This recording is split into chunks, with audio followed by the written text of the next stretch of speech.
wabarakatuh. Waalaikumsalam warahmatullahi. Alhamdulillah kepada jamaah ilmiah Jancukiyah yang kami hormati, yang insyaallah dirahmati Allah dimanapun berada. Ketemu lagi dengan Mr. TM ya, atau yang dikenal sebagai Habib Jancuk ya namanya ya.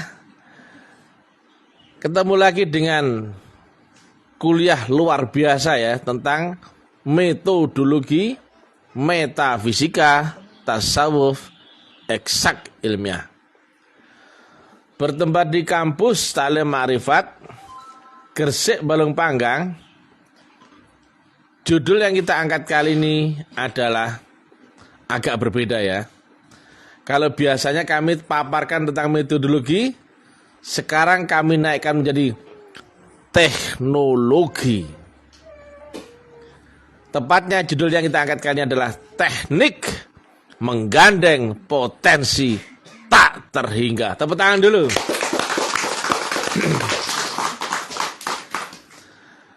Rumusnya sederhana. Relatif menggandeng tak terhingga, maka hasilnya limit tak terhingga. Limit itu berarti ada adaptasi menuju tak terhingga. Ini teknik tinggi ya, yang nggak bisa dikalahkan siapapun dan dimanapun. Jika kau telah berhampir yang maha tak terhingga itu. Di mana-mana sekarang berkembang pengetahuan, perklinikan ataupun kesaktian, tapi yang ini jelas di atas angin ya. Kalau kliniknya masih memakai gelombang iblis, baik itu jin atau apa, tapi kalau kita memakai gelombang yang tak terhingga, otomatis kita akan menang dan kita akan tiada lawan ya. Tidak mendatangkan mudarat bumi dan langit bagi siapa yang beserta dengan Allah.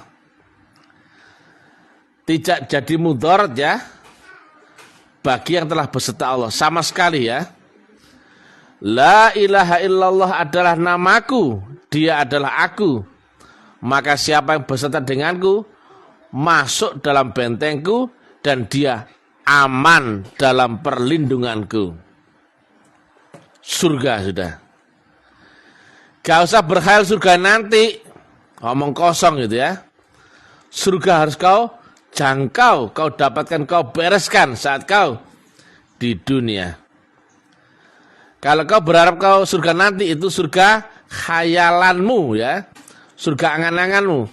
Tapi kalau surga hakul yakin harus kau alami sekarang ya. Makanya disiapkan Allah tentang Siratal Mustaqim. Kiasnya berupa apa? Jembatan, yaitu nyebrang, betul nggak? Kau bisa menyeberang ke akhirat, nyebrang ke kubur, barzah, malakut, jabarut, rohan, robani, kau alami semua. Demikian juga kau masuk ke alam gelombang. Alamnya adalah akhirat, gelombang sadarun namanya roh. Dan itu semua sudah diterangkan Nabi. Berarti ini adalah jangkauan umat akhir zaman ya, yang kafah jasmani dan rohani. Kalau orang hanya tahu ilmu jasmani, hanya akal, thinking, dugaan, teori, keyakinan, kepercayaan, kapan kau prakteknya? Nanti loh. Kapan kau buktikan akhirat? Loh, nanti loh. Di mana pintunya? Di mana caranya? Bagaimana itu prosesnya? Yang mana gurunya? Nggak ada yang tahu. Ini bukan agama ya, ini dongeng fiktif, omong kosong ya. Nah, setelah Mr. TM terangkan metodologi yang demikian terang gamblang ya, kami kupas tentang metodologi makrifat yang Nabi sendiri sampaikan. Ku tinggalkan dua nampan ilmu, ilmu syariat dan ilmu hakikat. Tapi kalau kau ngomong yang kedua, halal darahmu. Aku tinggalkan ilmu ya, Tapi ada jenis ilmu yang ibarat permata luar biasa. Yang seumpama ada yang bisa menyampaikan ilmu itu, maka tidak seorang pun akan bisa membantahnya. Dan dia itu sebenarnya adalah ulama billah. Maka gak sembarang orang yang bisa menjelaskan metodologi makrifat. Jika dia belum mampu, maka akan halal darahnya. Makanya makrifat kemarin sempat beku ya. Itu ilmu rasio. Gak boleh diomong. Gak boleh disampaikan di publik. Itu ilmu diam. Sekarang kita langgar semua ya. Karena jika ada seorang ahli makrifat dan dia juga seorang ahli ilmu eksakta, maka dia bisa menyampaikan metodologi makrifat secara ilmu pengetahuan eksak. Dan dia adalah ahlinya.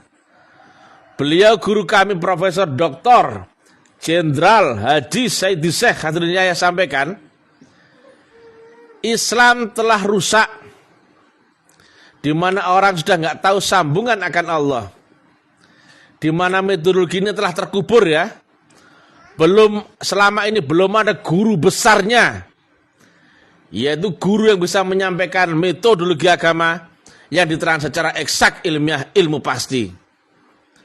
Beliau seorang doktor, ilmuwan, kimiawan nuklir, seorang guru besar, seorang jenderal, seorang kaya raya, seorang praktisi spiritual, seorang tabib besar di Indonesia ya, bahkan kelas dunia ya, yang muridnya sampai belasan juta.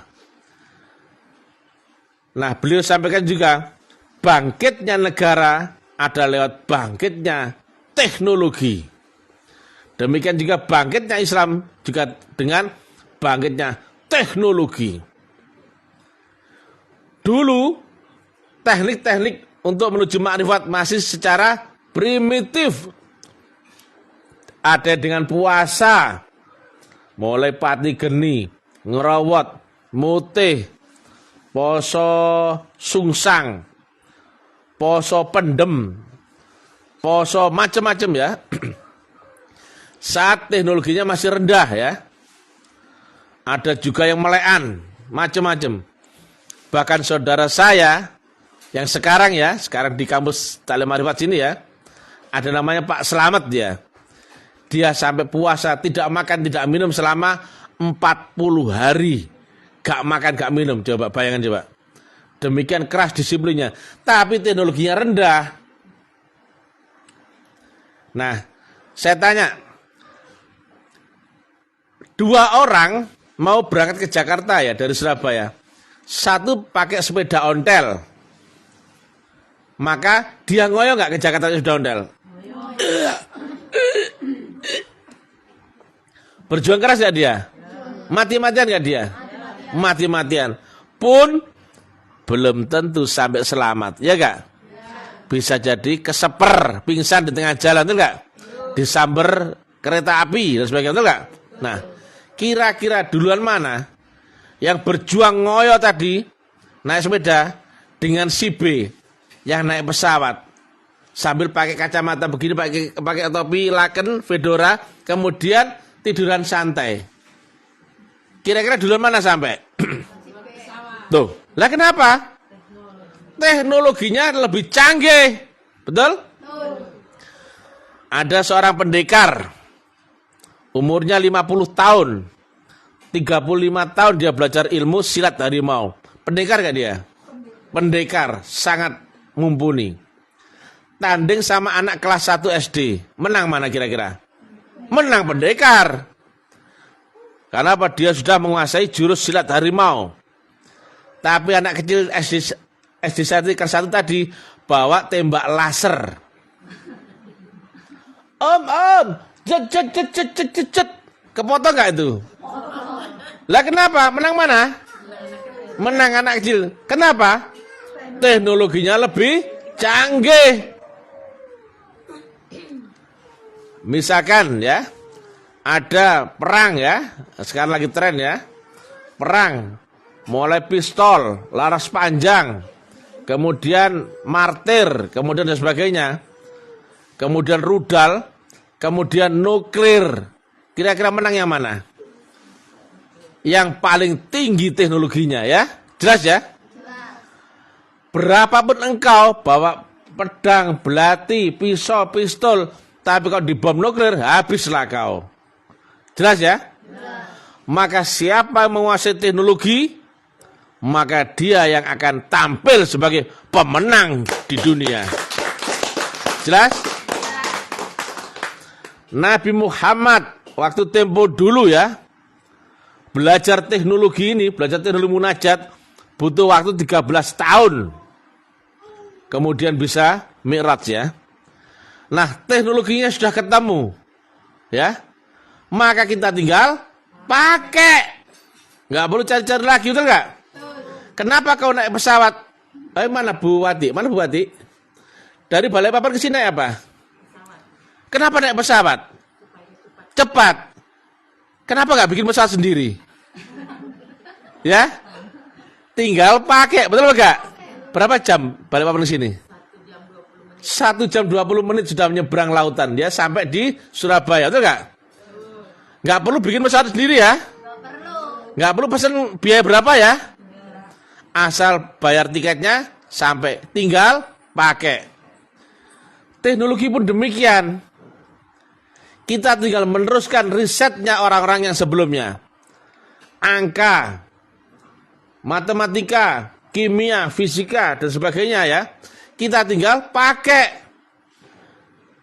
Kaos ini kau gak bisa jahit, kau tinggal pakai. Beli dulu. Apa saja ya, kau tinggal pakai ya. Coba kalau kau gak punya teknologi, mau bikin bel aja susah, betul enggak? Nah, kita sudah di puncak teknologi, maka kita pegang kuncinya. Siapa yang memakai teknologi paling tinggi, paling dahsyat, maka dia akan menang dan menguasai dunia. Guru kami sampaikan, kalau Rasulullah Muhammad dulu mi'rajnya butuh waktu 13 tahun ya. Nah, zaman ini jika ada orang ilmiah eksak yang disiplin tinggi, setahun pun dia bisa jadi wali. Karena apa? Teknologi sudah ketemu. Lewati jalan yang sama, guru yang sama, cara yang sama, metodologi yang sama, maka disiplinmu akan mengantarkanmu lebih cepat. Karena sudah dilewati sebelumnya oleh orang dahulu. Kau tinggal ngikut, betul? Nah, ini dia. Jadi, sesuai topik hari ini ya, bagaimana cara untuk menggandeng potensi tak terhingga? Allah Maha tak terhingga. Banyak orang tertipu dengan Allah palsu ya. Dengan zikir, puasa, sholawat, melean, tirakat, dengan ibadah, dengan rapalan, mulai ilmu hikmah, ilmu hisab, amalan ini dan itu. Kemudian muncullah suatu potensi, entah itu disebut kekeramatan, entah disebut kesaktian atau apa. Dikiranya itu Allah katanya. Ya enggak? Orangnya puasa, rajin sholat, rajin tirakat. Itu pasti ahli ibadah. Betul enggak? Loh, padahal saya tanya, jika kau berkirim surat, alamat yang kau tuju ada di Jakarta, kau kirim surat dari Surabaya, ternyata kemampuanmu surat itu hanya sampai Bojonegoro. Ya, saya ulangi lagi ya. Kamu mau berkirim surat kepada alamat yang di Jakarta dari Surabaya, tapi kemampuan kurir hanya bisa mengantarkan surat sampai Bojonegoro. Yang kau tuju adalah Mr. X di Jakarta. Kemudian ada jawaban dari yang ngaku Mr. X. Padahal suratmu saya Bojonegoro tok. Saya tanya, apakah itu dari Mr. X yang asli? Bukan. Tujuanmu kepada Allah, tapi kau nggak tahu alamat Allah. kamu nggak tahu caranya, nggak tahu cara berhubungan dengannya, kemudian kau mendoa, mudah-mudahan ya Allah, dan kemudian ada mengabulkan. Saya tanya, itu Allah bukan yang mengabulkan? Itulah setan. Nah, sekarang di mana-mana ya, jangankan Allah yang di ars ya, Allah di dunia aja nggak kenal. Kemudian lah ke orangnya sakti, lah ke orangnya pinter, lah ke orangnya keramat. Maka kesaktian, pinter dan keramatnya dari Allah bukan? Bukan. Maka ini tugasnya taklim ma'rifat kita, bumi hanguskan semua ya. Mulai pemahaman sama kesaktian kita sikat semua. Dirut ya, karena apa? Dimensi kita sangat tinggi. Jadi kita nggak pandang itu siapapun, kita sikat saja semua, aman. Ya. Ibarat sebuah mesin ya. Mesin giling logam dengan ukuran besar. Maka ada paku, ada pines, ada peniti, main sikat gak itu? Kita telan saja semua ya. Siapapun engkau, kita makan ya. Kau sakti, kau keramat, kau apa, kita makan ya. Bodoh amat ya. Dakwah taklim ma'rifat gak manis, ya kan? Vulgar, kasar ya. Tapi ilmiah. Kami sudah gak pandang bulu siapapun engkau ya. Kami makan semuanya. Kau yang pintar, kami makan. Kau yang sakti, kami makan ya. Tanpa pandang bulu siapapun engkau. Gaya taklim ma'rifat dibilang sombong, bodoh amat. Jualan agama, bodoh amat. Tetap kami makan semua orang. Karena kita memakai teknologi maha dahsyat, maha ultrasonor, kata guru Profesor Kadrun Yahya ya. Nah, ini dia. Ini berbeda dengan cara orang lain ya. Orang lain menghubungi Allah dengan cara manual. Gak mungkin sambung, betul gak? Tapi kalau kau menghubungi Allah dengan wasilahnya, pasti sambung, karena itu sistemik. Kau menghubungi Allah yang maha metafisika, tapi dengan alamat ordinat yang fisika. Yang dibalik fisika itu ada gelombang dan frekuensi yang tersambung akan Allah yang maha metafisika. Sama seperti listrik. Kau nggak tahu wujudnya listrik kan? Rupanya tahu nggak? Warnanya, suaranya.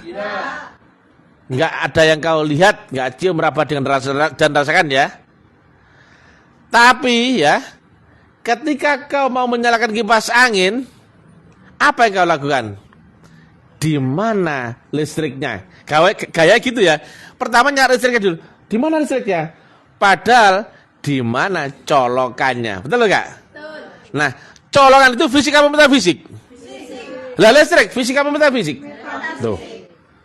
Metafisik, tapi masuk ke mindsetmu adalah fisiknya, karena fisik itu membawa ordinat gelombang listrik yang terdekat denganmu. Maka kau colokkan ya dengan stop kontak, nyala nggak kipasmu? Nyala. Ya bikin nyala, stop kontaknya apa listriknya? Yang kau cucukkan pertama, listriknya apa stop kontaknya? Stop kontak. Nah, carilah colokan di dimensimu sendiri yang membawa gelombang listrik. Perlu kau bawa ke tempat sumbernya listrik? Perlu kau tahu listrik dibikin dari apa? Nggak perlu. Dan butuhmu sekarang di sini. Yang penting listriknya nyambung, betul nggak? Kipasmu nyala? Nyala nggak di kalau kulkas nyala? Lampu nyala? Magicom nyala? Semua nyala. Demikianlah ini. Kau di dunia fisik ya, Tuhanmu maha metafisik. Prinsipnya sama. Carilah channel ya yang membawa alamat ordinat gelombang nur Allah yang di duniamu sendiri, betul ya? Betul. Mencari Allah sama dengan mencari colokannya. Mencari listrik sama dengan mencari colokannya, betul gak? Betul.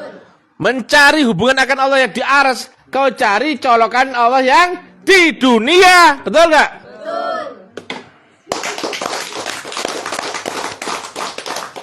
Maka berabdimu akan Allah, tapi colokan lewat dia, nyambung nggak sama Allah di arsy? Nyambung. Sedekahmu kepada Allah Ta'ala lewat colokan tadi, nyambung nggak? Nyambung. Baktimu, nyambung. Ibadahmu, nyambung. Baca Quranmu, nyambung. Sholatmu, nyambung. Sama nggak dengan ketika kau sudah dapatkan listrik ya dari colokan tadi, kau colokan kepada kipas angin menyala nggak? Kepada kulkas menyala gak? Magico menyala gak? Gile banget ya. Teknologi. Kira-kira bisa kau dengan cara manual menuju Allah Ta'ala yang ada di 7 lapis langit dimensional di atas langit akhiratmu?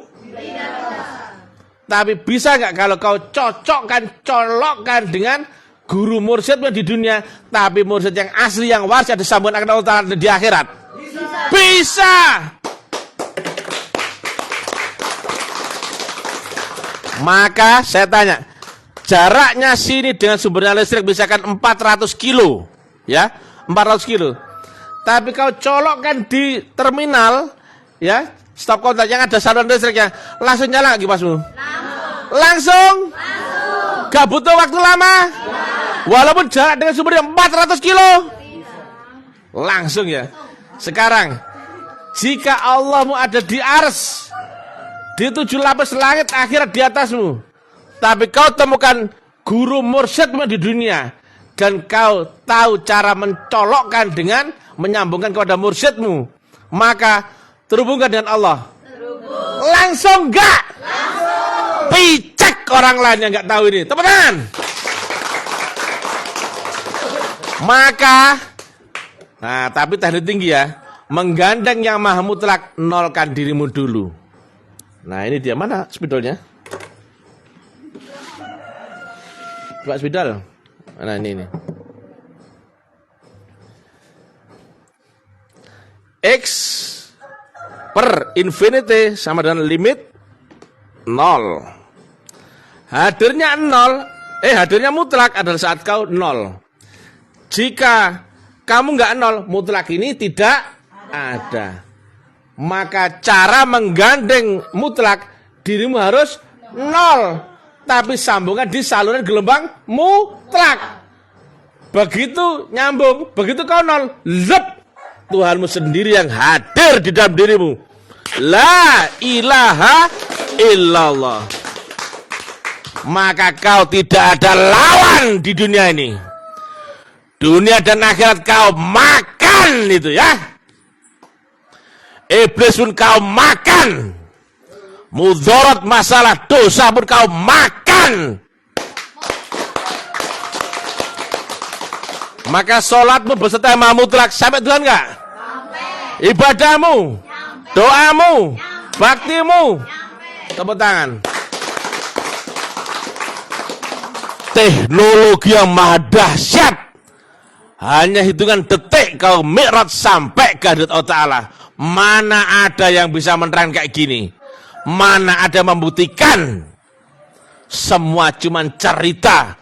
Bahkan akhirat cerita fiktif. Siratal mustaqim gak ada yang tahu.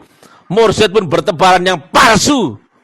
Ini ilmu yang tiada tolok bandingnya di dunia. Assalamualaikum warahmatullahi wabarakatuh.